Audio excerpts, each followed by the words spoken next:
Un balcon à l'arrière de cette maison de la rue de l'Alliance. C'est là, dans le froid, qu'un garçon de 6 ans a passé plus d'une dizaine d'heures le 26 décembre.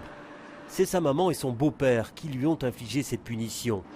Ils finiront par appeler les secours qui découvrent un enfant inconscient, souffrant d'une sévère hypothermie. Interpellés, les deux adultes ne semblent pas se rendre compte de la gravité des faits. Ils reconnaissent plus ou moins le déroulement des faits, mais apparemment la gravité des faits il ne semble pas se réaliser de la gravité des faits. Et vous dites que la mère est dans le déni, c'est ça?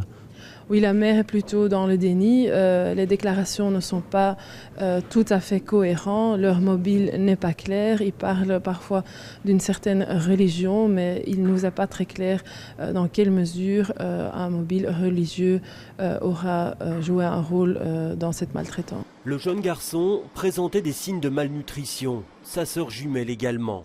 Ils sont tous les deux hospitalisés, mais lui est toujours dans un état critique.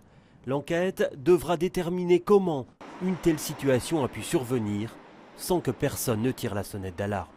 Le beau-père était inscrit à cette adresse à Saint-Josse. La mère et les enfants n'étaient pas inscrits en Belgique.